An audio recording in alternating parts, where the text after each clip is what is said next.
is ours. Oh my I don't gosh. care what Houston did yesterday. They're going to go get their Letterman jackets again. The Indianapolis Colts are 2-6 against the Titans since Pat McAfee came up here and did his wrestling announcement. And the Jacksonville Jaguars, they haven't had back-to-back winning seasons since I was a senior in high school.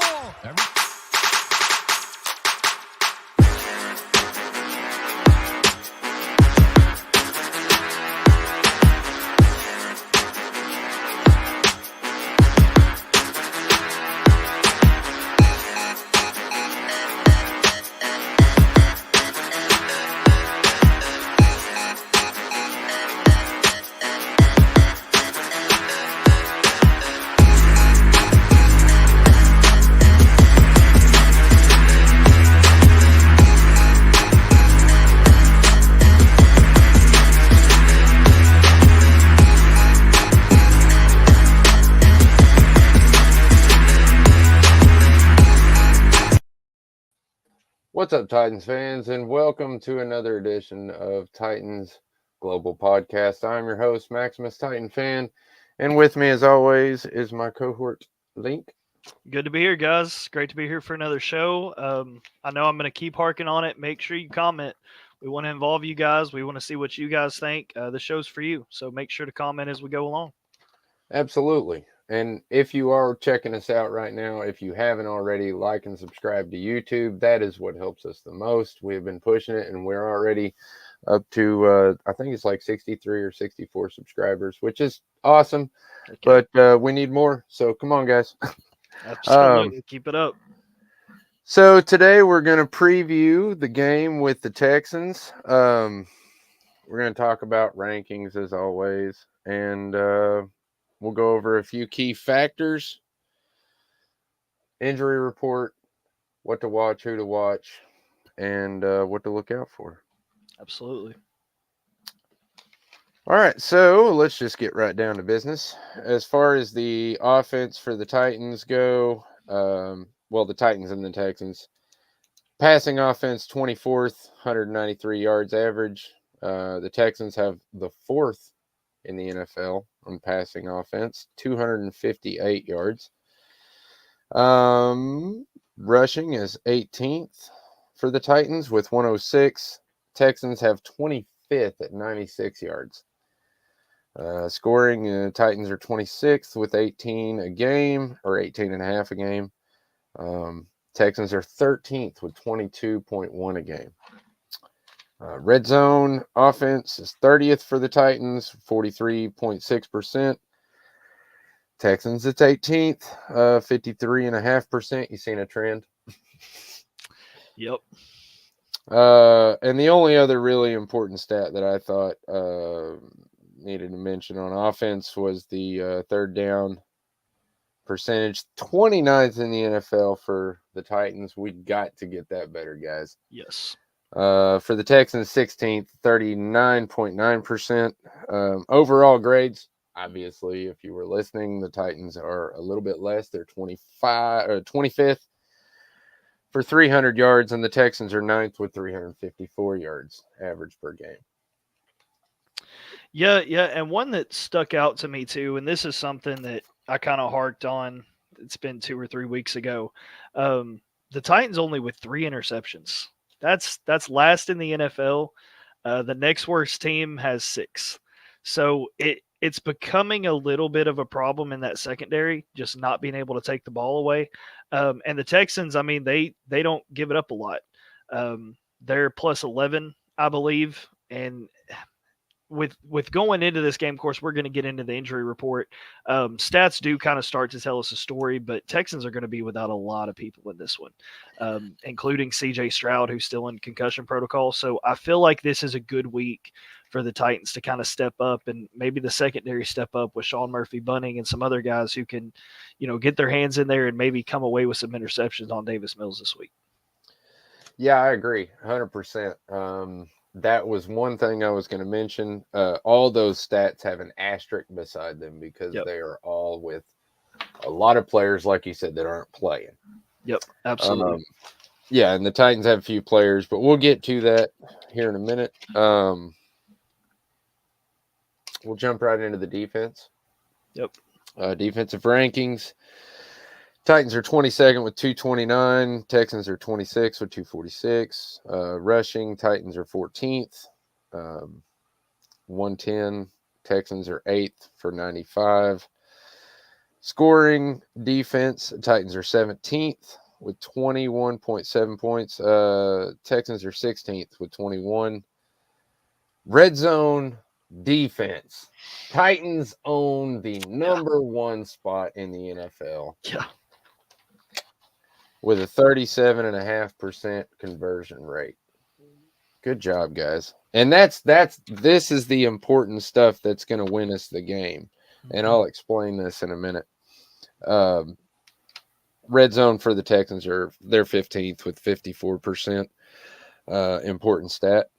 Third down conversions, we're 13th, 37%. They're 17th, 39%. Overall, our defense is ranked 17th with 339, and theirs is 20th with 342.5. The important part of that is the fact that our red zone defense is stellar this year so far, and theirs isn't. They're actually right in the middle of the crowd at 50% rate. Ours is 30%. So 37, but still that and the rushing, I believe is what's going to win us the game. Plus the passing. I've been waiting to see a team, the Titans go up against a team that has bad secondary like ours.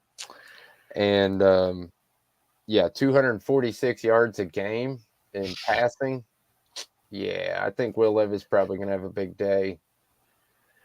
Yeah, it feels like a really big time for Will Levis to step up at home, have a huge day against the Texans, especially. I mean, on top of that, they're missing arguably their top corner.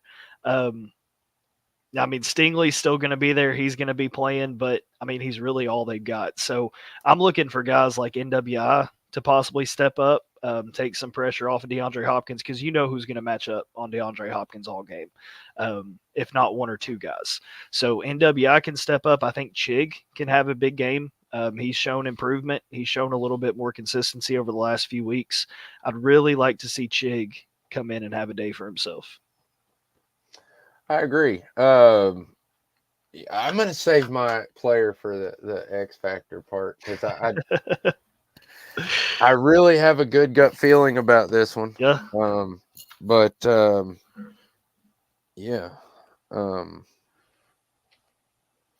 So our offense and defense line up really well against them. Some other factors in it is the injuries. Yeah. Definitely going to factor in against it. Simmons and Wiley have been already ruled out. Yep. Tart is too, but we'll get to that later. That's a whole nother bag of beans. We'll open that later. Kyle Phillips, Jack Gibbons, Raider. There was a lot that did not participate Friday that probably, and I think those three that I mentioned off for there probably will not play. Yeah, Phillips was officially ruled out for Sunday. I saw that a little bit earlier. It was listed as a hamstring. I don't know. Of course, he hasn't seen a lot of playing time, any playing time over the last couple of weeks. I'm wondering if that's something that was nagging him and maybe didn't show up on the injury report, and that maybe why we've seen him so limited, because hamstrings are tough. I mean, that's a tough injury to, kind of work through. So I'm thinking that definitely had something to do with it. The Josh Wiley, that kind of upset me. I thought it could have been a big day for him. And then of course, like you said, Big Jeff, I mean, no surprise there. Didn't expect him to play in this one. It would have been nice, but reports are that he's trying to get back for the Christmas Eve game. So fingers crossed, we'll see. But not going to suit up in this one.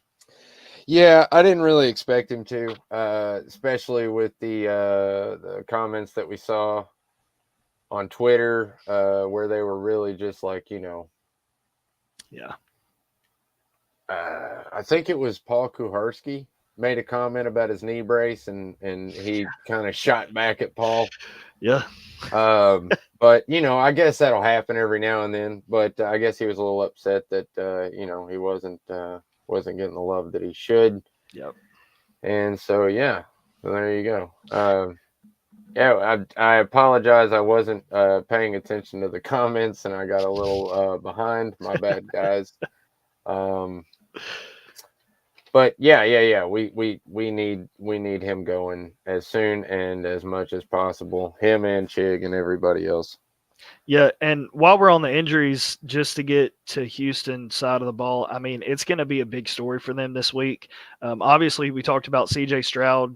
He's still in concussion protocol, so Davis Mills, he's going to get the start. Tank Dell, of course, he's still on IR. You've also got Nico Collins and Noah Brown listed as questionable. So we might have a game where Bobby Trees, Mr. Robert Woods himself, is wide receiver one coming into this game for the Texans against the Titans. I think he's going to have a little bit of fire under him, so it's going to be important to kind of get him in check, get him stopped.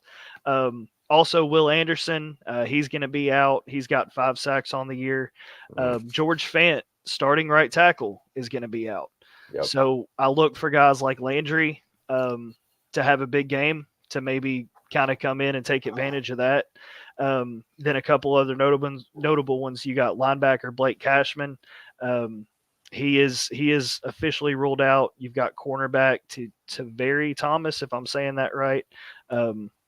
Again, a big day for the receivers, taking advantage of that one.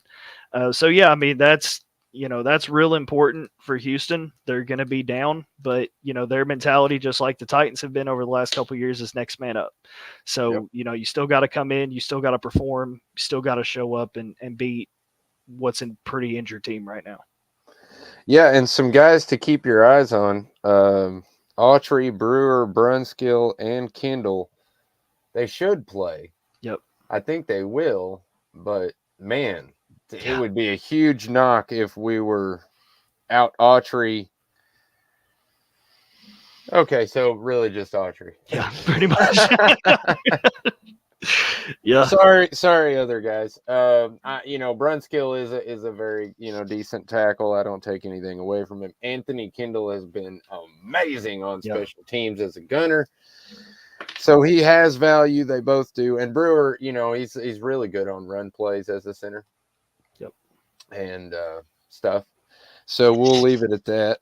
And SMB, Sean Murphy, Bunting, Kayvon Wallace, they're full participants. So they were on the injury report, but they'll obviously be on there. So that's nice. Some key factors in the game. A lot of people have been asking me, first of all, I want to bring up the fact that we're in the Oilers uniforms. I don't know if y'all been watching long enough to know the last time that this was brought up was actually before the season, and I put out a little video. I actually just reposted it on Twitter or Facebook. If you want to go check that out. But it basically explains that it's not our fault that we have the Oilers uniforms. Blame Houston if you want to be upset at somebody for that, because they didn't retain your team.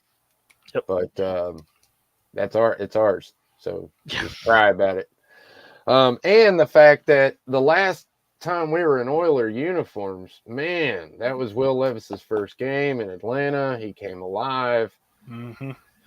I would really love to see a performance like that, and actually think it's pretty plausible for something like that to happen. I do too. I even switched my banners this week with the Oilers and the old school. Heck yeah. There you go. So yeah, any thoughts on DeAndre Hopkins facing his old team? I have a lot of thoughts on DeAndre Hopkins. I was kind of waiting for this moment. Of course, he did an interview this week, and he still has a house in Houston. He's still got family in Houston. Houston, they did a lot for him, but I do think he's going to have a little bit of extra momentum coming into this game, because it's always nice to face your former team, I would imagine, in the NFL. So just some interesting stuff. This is what Hopkins is on track for this year as a Tennessee Titan. He's on track for 75 catches. That's 16th most by any Titan in that uniform. Mm-hmm. He is projected for 8 touchdowns. That's the most since 2020, with a name that we'll all remember, A.J. Brown. Um, Here's the one that got me. He is projected to have 1,174 yards. If that happens, he would be number 9 all time for season high receiving yards. That Yes, sir. blows my mind that the first year that he comes to Tennessee, half of it with a rookie quarterback, that he would make a top 10 list for all time receivers at Tennessee. I think he hits it. And I think this game is going to have a lot to do with it. Yeah, man. And another big thing, crap, I can't remember the exact numbers. I'll try to get it up. But the comparison between Ryan Tannehill with DeAndre Hopkins and Will Levis with DeAndre Hopkins is just not even. No.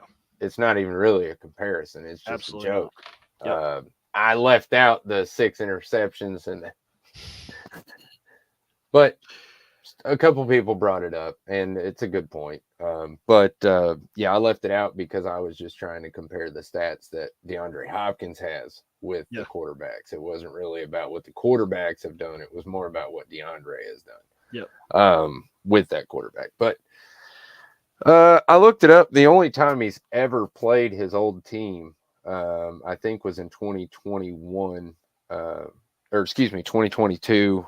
With the Arizona Cardinals when he got 7 receptions, 53 yards, and a touchdown, which isn't stellar numbers, but it's pretty darn close to his average per game with us this year.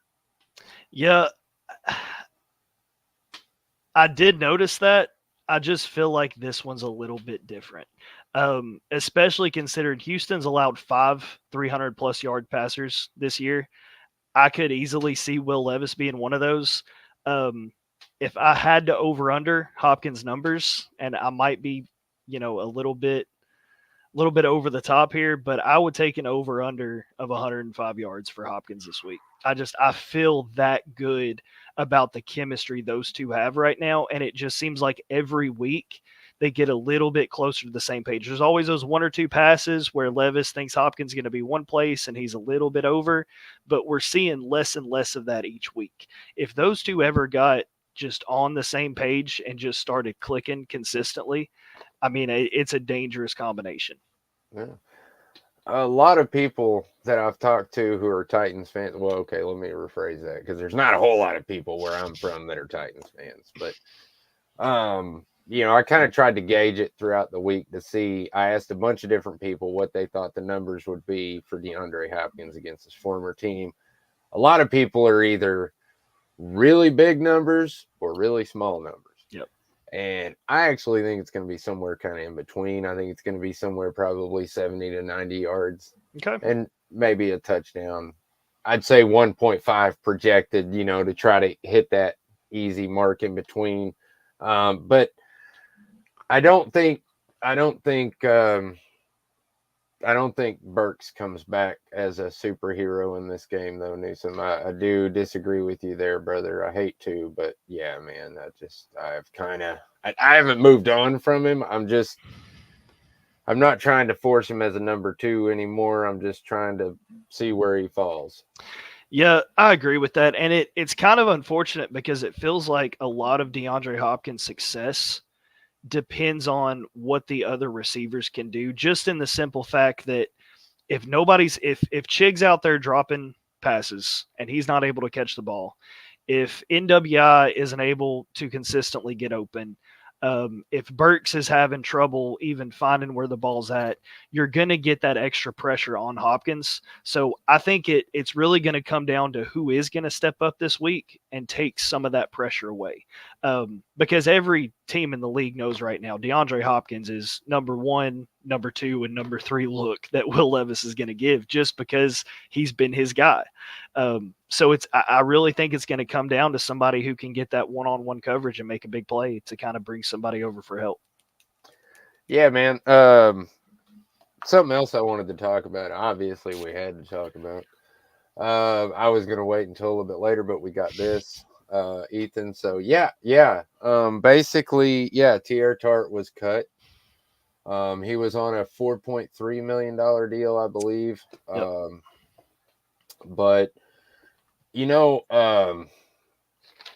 I viewed him as a pretty valuable player in the run game. Yep. Last week, I think that I learned that I might have had him a little overvalued in the run game.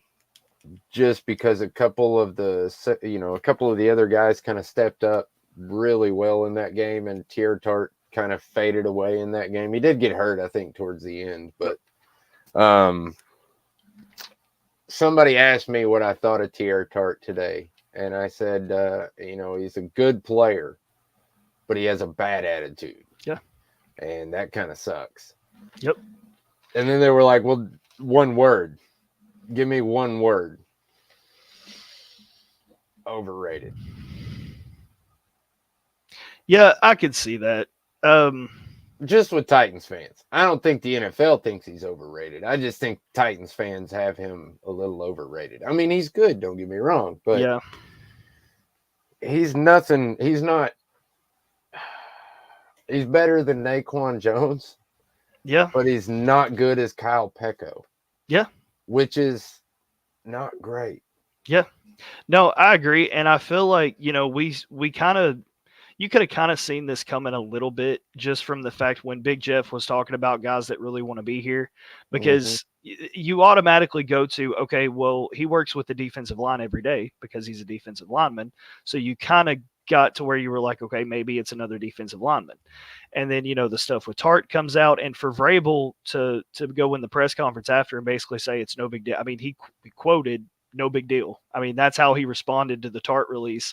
That kind of tells you that maybe there was some locker room issues there. Yep. To agree to your point, though, I do think you lose something in the run defense. I mean, he played 11 games this year, and he was 4th on the team in tackles for loss. So, I mean, that's something. That means something. Yeah, I'm not saying he doesn't have value. I just think that he's we just might have elevated his value. A lot like Naquan Jones. People were so shocked that Naquan Jones got let go, and I was like, Yeah, I don't think Tart provides enough value to make up for some of the issues that could be caused in the locker room if reports are true. I just feel like he's not at that level where he can kind of make his own rules in an NFL locker room, and I think that might have been something he was thinking that he could do. So yeah, I mean, not a huge loss. We'll see how it affects him, but I don't think it will, if I'm being completely honest. Yeah, I agree. I don't think it'll affect us that much overall. Yep. Newsom has a really good remark here. Since Simmons made his comments, we cut Tart, Rice, and, well, it didn't really have anything to do with comments. He just got hurt again. Yeah. But, yeah, Fulton's season's ended. And honestly, I think, and this is an interesting question for you guys, do you think that Fulton will suit up as a Titan ever again? My vote would be no. Especially after hearing, I think it was a locker room interview. I don't know if it was Paul Kaharski. I'm not sure who did the interview, but it was basically saying, do you want to be here? Do you want to come back to play for the Titans? Whether they sign you or not, is this something you want? And his response was, we'll see. So he doesn't sound like a guy that's really bought into this team. So I can't imagine a scenario where he's back here next year. Yeah, I mean, here's my thing. In the off season, we heard rumors of, Mike Vrabel made the comments of the soft tissue guys and this, he made some pretty rough comments that were directed at certain players, and those players knew who they were. And one of them was suspected to be Fulton, which was pretty clear. And his response to that was to train in the offseason with a basketball trainer. Yeah. Which, even I was accrediting him for trying something different, for, reaching out and trying to do something that he hadn't tried before. Nobody's really tried before, which I thought was odd, but at least, hey, you're trying something new to see if it works for you. Clearly it didn't. Yep. Not only was he, ineffective. But the worst and most frustrating part, the point I brought up many times over the week, is that he showed so much promise and flashed greatness a couple times. And then he would come back the next game and just get toasted by average receivers. And to a coach, that is ultimately frustrating because you see the talent and the potential, but without the consistency, you're just another guy.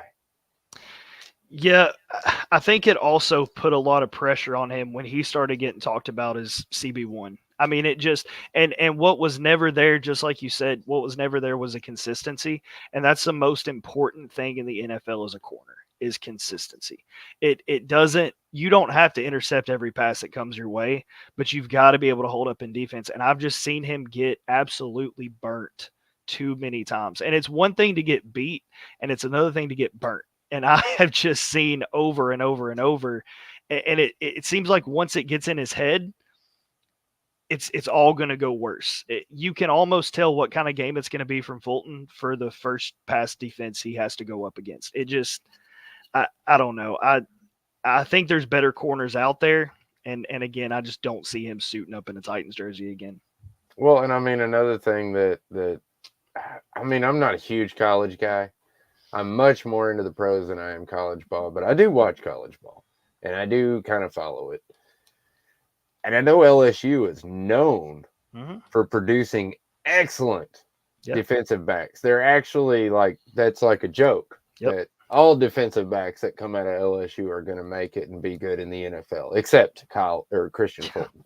I don't know why, but for some, and I guess because J-Rob picked him, maybe that's another part of it. You know, I don't hate all J-Rob's picks, but a lot of them I do. And right now, I think this offseason, basically this season, if you're a J-Rob guy, I think your leash is just that long. You know, that's all you got to stand on. Unless you're Jeffrey Simmons. Yeah, well, obviously. I mean, come on, man. Now, that's my point, though. Is if you're actually producing well, then you don't have to worry about shit. Exactly. Nothing. Excuse me. You don't have to worry about nothing because your game will speak for itself. But if you're not gaming on a consistent basis, you know, you better buy in or move on. And that's just the way, I really feel like Newsom got it right there. Buy in or get out. Absolutely. No, I agree. I will say on Carthon's picks, he hasn't missed one yet. And this is the first season for a lot of these guys. Just going back to the J-Rob stuff, it just like we talked about Fulton not being consistent, you kind of see that trend with a lot of the guys that were brought in under John Robinson. Other than giving a couple like Big Jeff, it just feels like they kind of fizzle out slowly. And I see, and I get what he saw in a lot of these guys because, like you said, the potential's there. The ceiling is high for a lot of these dudes. I mean, the ceiling, it was their trophy to take. He just didn't get the guys that want to step up, it seems like. And I don't know if that's, I'm not going to put it past being a possible development issue for this coaching staff. I don't feel like it is. I'm not leaning that way. But we'll see. I feel like if Carthon's picks do work out long term, these guys like Tajay Spears, like Josh Wiley, hell, like Will Levis, if we see these work out long term, we're going to look back to that management shift and say, well, there was your problem all along. So we'll see. Yeah, and I really see, I really see it trending that way. Yeah. I mean, his top 3 picks are, for my eyes, stellar. Yep. They're all starters. Yep. Not only are they starters, they're rookie starters. Yeah. And not only are they rookie starters, they're rookie starters that are performing at a high level in the NFL. Absolutely. Which is amazing. To have all 3 rounds perform at this level in their rookie year. And I mean, you're making the roots of a team. Yep.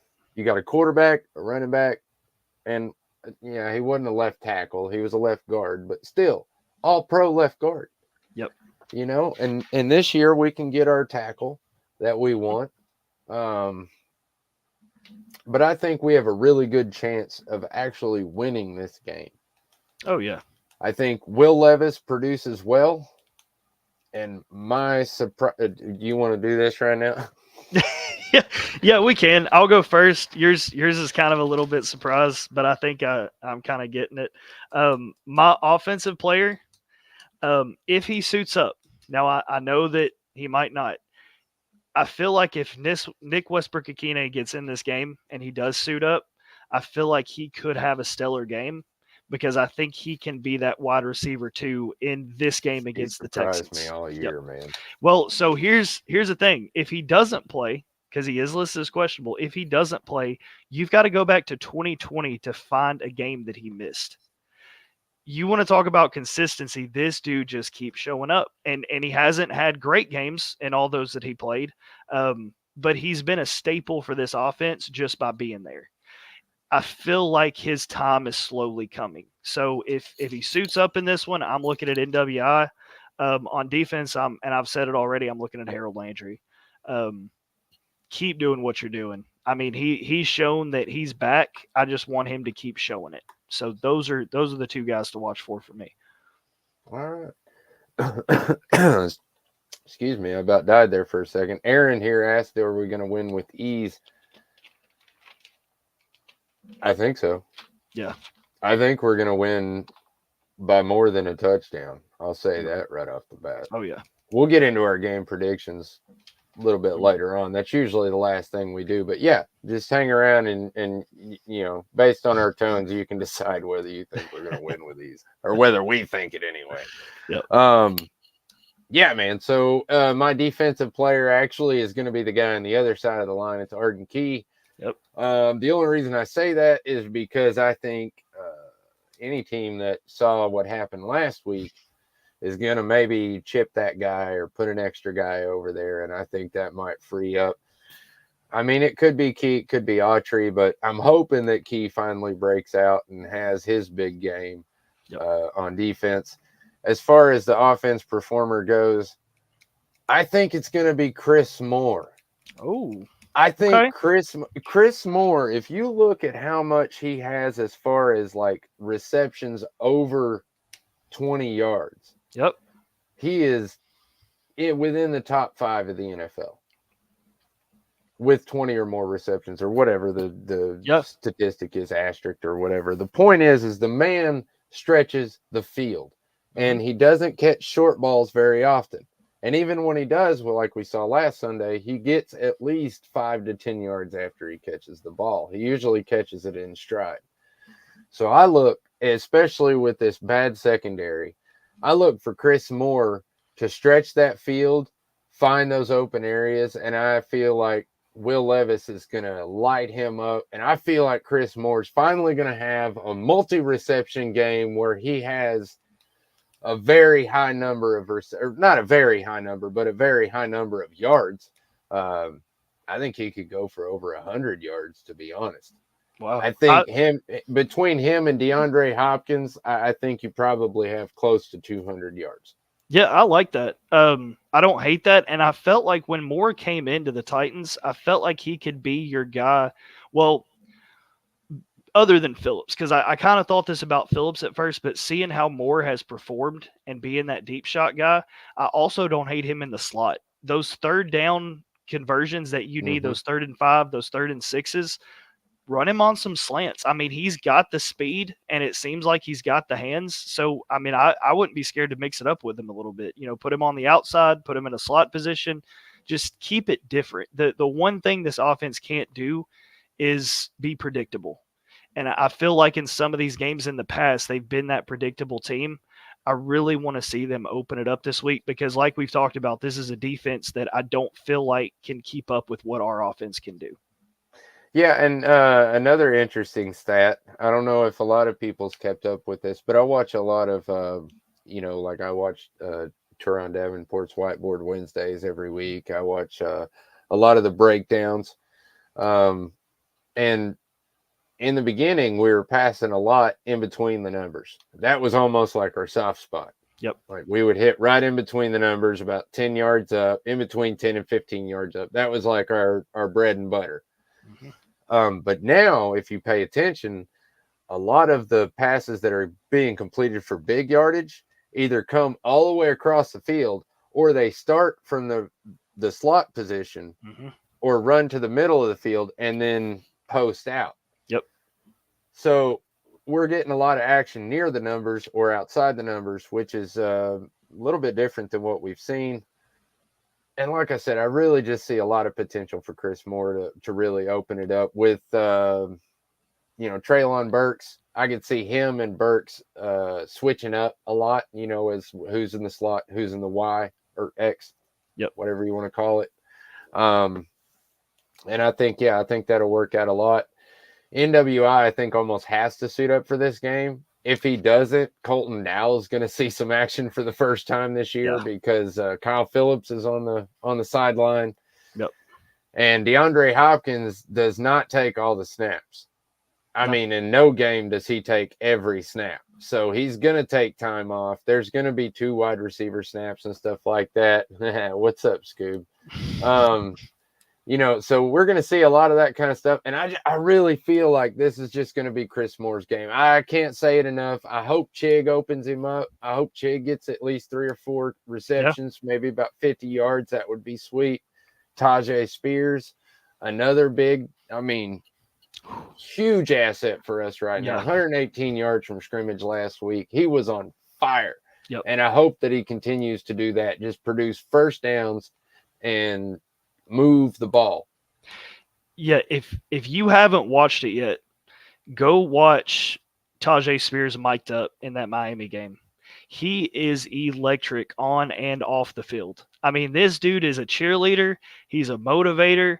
The whole time, I think it was the first quarter, he was like, we're going to win this game. I mean, he's got the confidence. He's got the moxie. I absolutely love it. And I just feel like that combination of him and Will Levis and that kind of young, I don't even want to call it cocky, just the confidence that they have that they're going to go in and they're going to win every single game. And I love it. And when they don't, it doesn't affect them to the point where it shows up in the next game. I mean, they can very easily put the last play out of their mind and go perform. So if you haven't seen Tajay Spears mic'd up, it's definitely worth a watch. I mean, this dude, he is incredible. I agree with you 100%. If you haven't seen that mic'd up segment, you have to go watch it.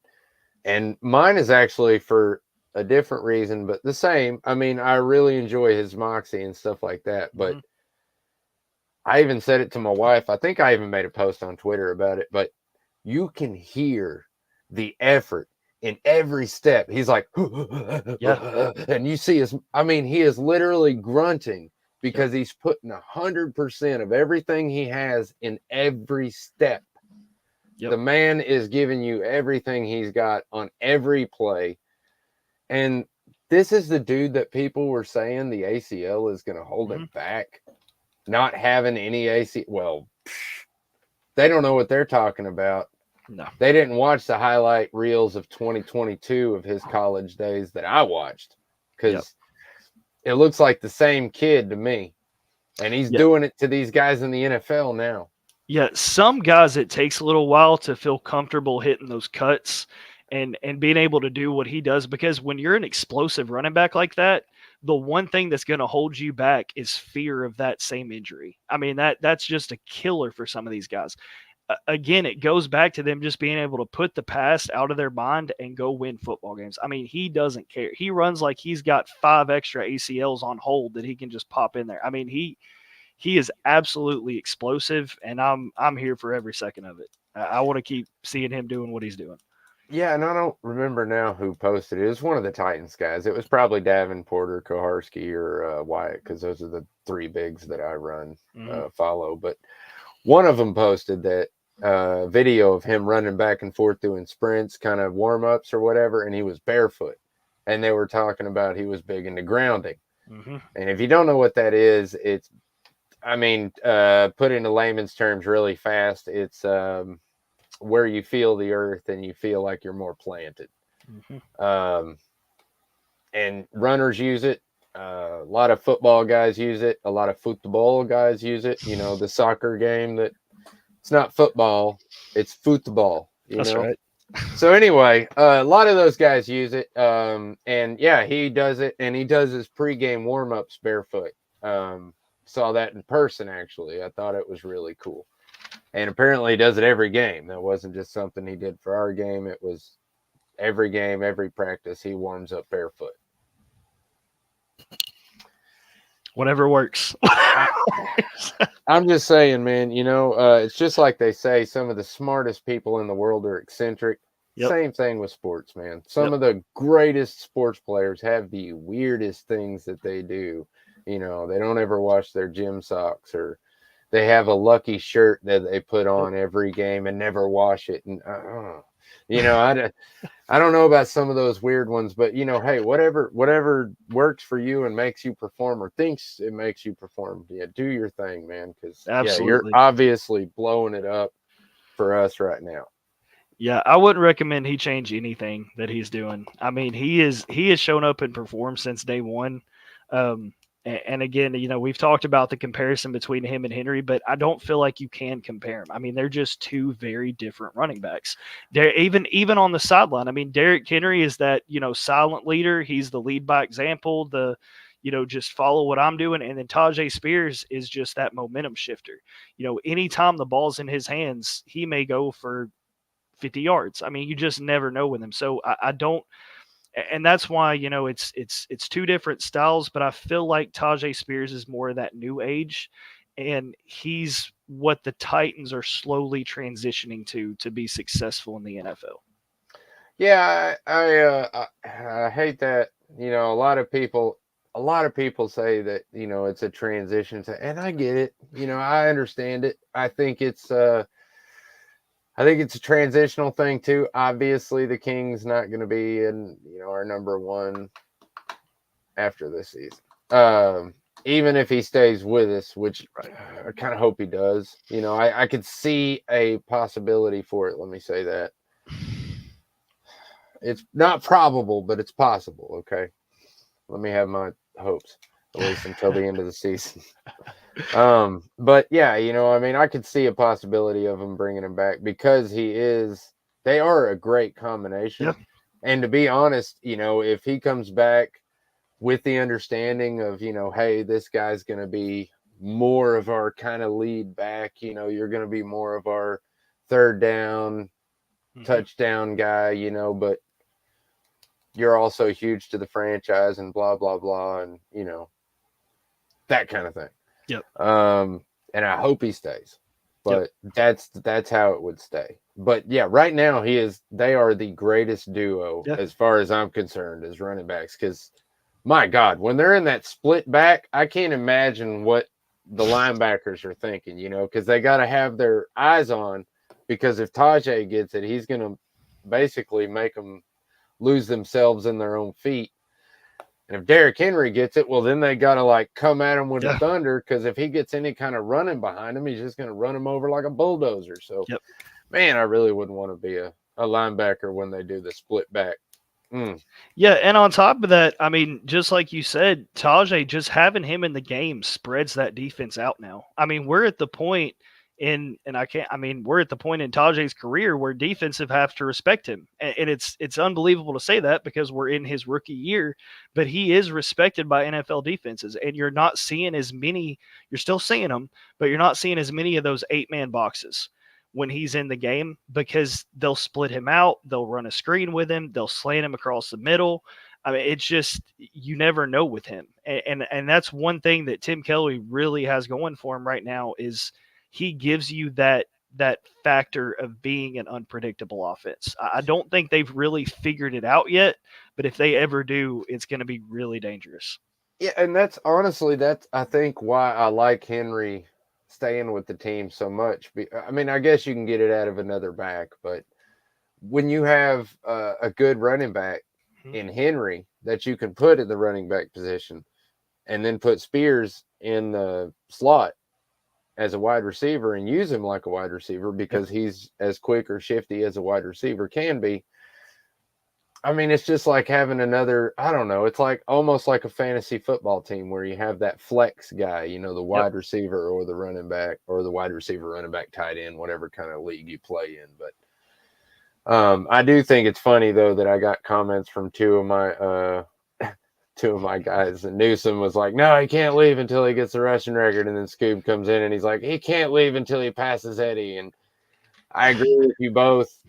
I would love to see him get that as a Titan, but as I've said before on this show, I think he's probably reached his end as far as stats go with the Titans. Well, let me say this, and if you made me say today, no, I don't think he's back. But the argument that he does come back is this: he is for this team, he is still your number one red zone threat, and he is your number one short yardage threat.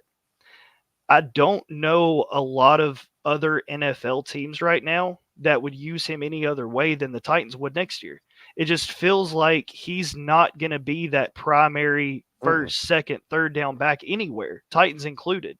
So if you were making an argument that he is coming back, I feel like it might be a situation where he's got a chemistry with this team. He wants to build up Will Levis. He wants to build up Tajay. And I mean, it's not crazy to think if some of these guys work out and you have another draft class and another free agent signing like you did this last year, that this isn't another Super Bowl contending team in the next 3 to 4 years.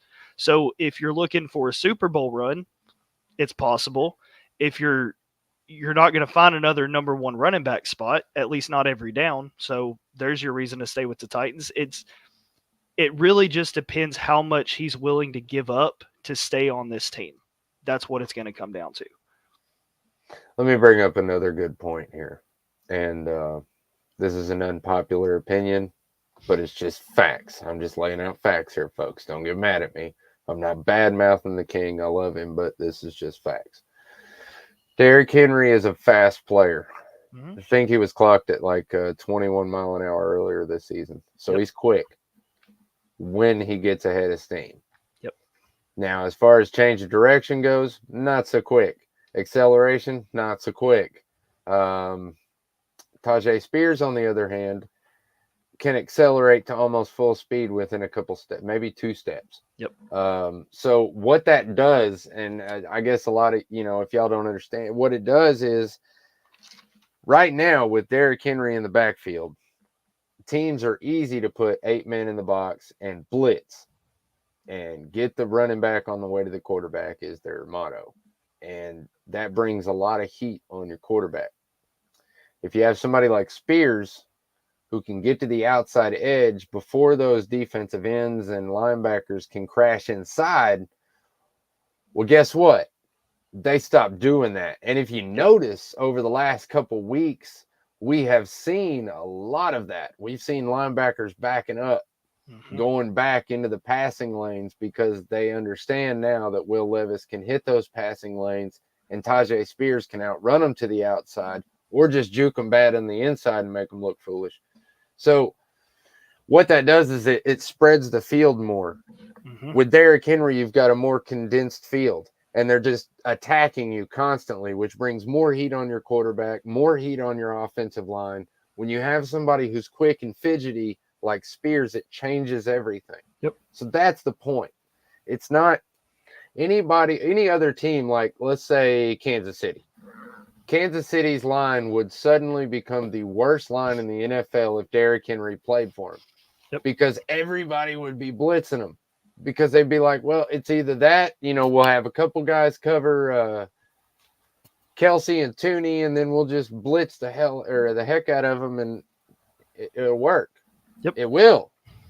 Because Derrick Henry, unless he gets past the line of scrimmage with a good head of steam, isn't up to full speed yet. He takes 4, 5, 6 steps before he gets to full speed, where Tajay does it in 2. That's the difference. Getting to the outside before they can crash in. And then they look silly because everybody's on the inside and you're running to the outside and making a 16-yard run. I hate to say it, but that's just the facts. It causes predictability. And I think it was a crazy stat. Like 42% of Derrick Henry's runs are against an 8-man box. I mean, we're going to make the quarterback beat us. We're going to make you throw. You may come in here and win, but you're not going to come in here and run the ball on us. And that has gone to Tennessee's detriments a few times this year. And the times that Derrick Henry has been successful, the Titans have had success, but he's getting to that second level in those games. And we haven't seen him get to that second level. It just feels like something this year is different. And I don't think it's because he's necessarily lost a step. I think it's just that teams have said enough, and we're going to make you beat us throwing the football. So, yeah, I mean, having Tajay, just having him there takes pressure off of everybody else. And it says more about Tajay than it does Henry, honestly, because I don't think Henry's lost a step. I just think Tajay is so good at this point that it takes pressure off of Henry. Yeah.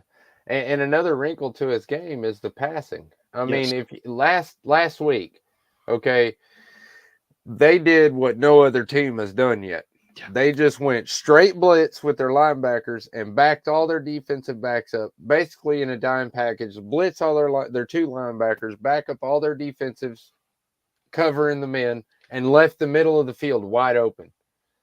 And Will Levis actually stepped up to the occasion and dropped dimes down there on Spears 6 different times for first downs.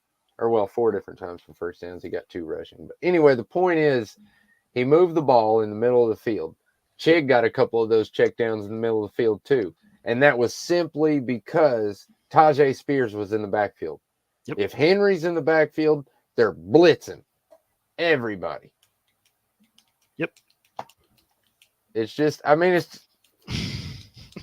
I hate it, but them's the facts, y'all. Yeah. Them's the facts. And I think, like I said, I think this game we're going to be standing up and screaming a lot with Chris Moore on the other end of the ball.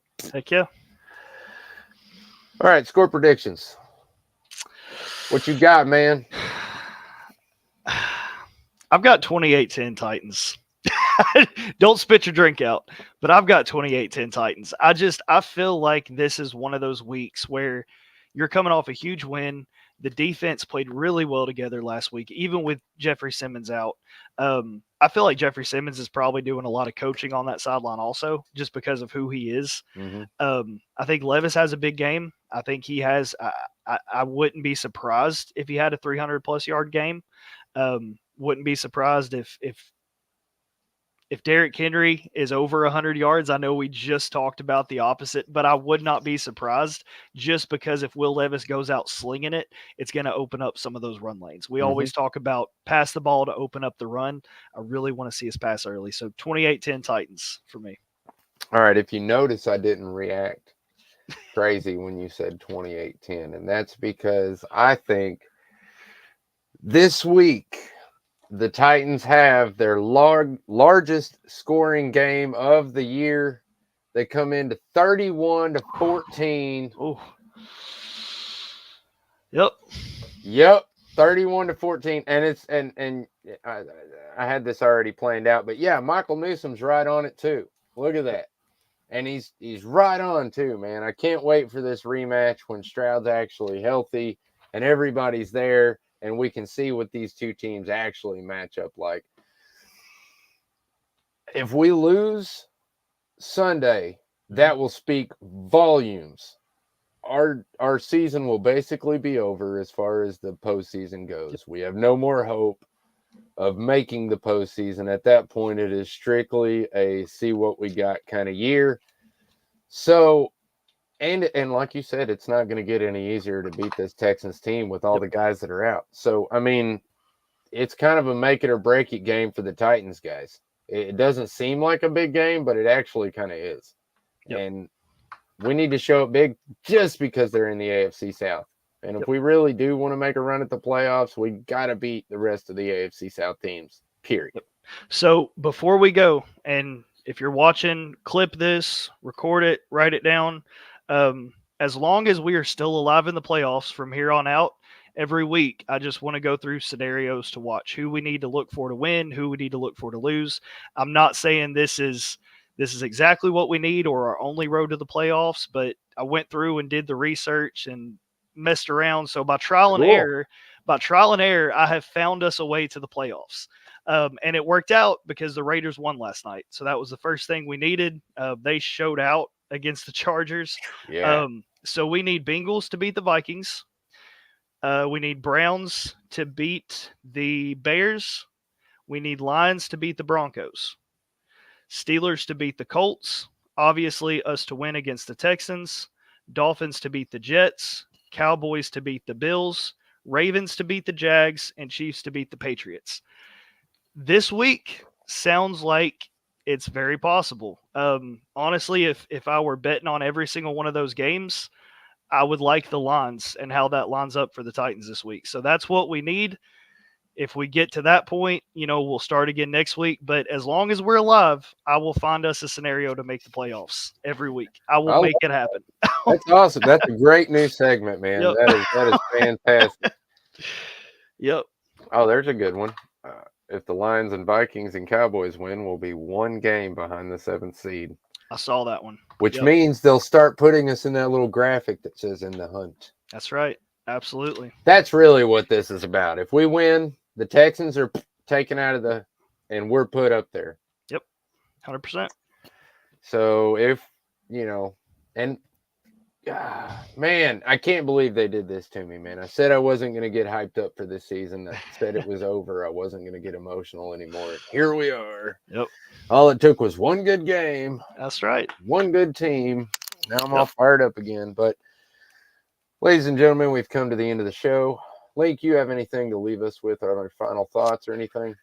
One more shout out. I know we told y'all to watch the Tajay Spears mic'd up. I didn't want to get into it this podcast just because we're pre-gaming for the Texans. If you haven't watched Will Levis's interview with 3HL on 104.5 The Zone, definitely worth a listen. This kid does not sound like a rookie, y'all. Mm-hmm. I mean, the way he carries himself, the way he talks about, how he got to where he is, who inspired him, how he's gained confidence in this league, being a rookie. Definitely worth a listen. We may touch on that at some point next week. I may put a post up about it, but definitely just, if you haven't heard it, go listen to it. A lot of good stuff coming out from the Titans this week. So big shout out to them, and let's go get this win. Yeah, man, I would have to say he's very meticulous in the way that he organizes everything. And yeah, like you said, his I don't know, just the way he talks, the way he holds himself, his demeanor, presents things. Yeah, I mean, he's just very matter of fact, and I really respect him as a dude. I hate that I hated him so much at college because I mean, he wasn't that bad of a player. He was just on a bad team. But Yep, and he does a lot of work in the community as well. I mean, this dude, a day after a huge win in Miami as a rookie, he's not out partying. He doesn't come back to Nashville and go out to bars. He takes the Boys and Girls Club out shopping and spends, his money on a rookie contract, which, it's still a lot of money, but it's a rookie contract. Mm-hmm. He takes them out Christmas shopping, down in, I think it was Cool Springs. And that's on Tuesday. That's a day after a huge win in Miami, what some people call Miracle in Miami. So a great guy. But yeah, go check it out for sure. Yeah, that's great, man. I'll have to look that one up. I don't think I ever saw that, but everybody, thanks for tuning in. If they don't know by now, they should. How do they find you, Link? You can find me at Link Rogers on Twitter. I've got the same name on Facebook. Love talking to you guys. Absolutely love doing this show. I love all the comments. Any questions you have for me about football, about life, about anything, I'm always willing to talk to you guys. But yeah, look me up. Let's chat. Absolutely. Same here. As always, you can find the podcast on Twitter, YouTube, which is where we want you to go. Please like and subscribe. TikTok, Facebook, Instagram. I mean, basically everywhere. And then if you want to follow me personally, it's Maximus Titan Fan on Facebook and Twitter. Thanks for joining us tonight, man. Go Titans. Tighten up. Peace out. Titans.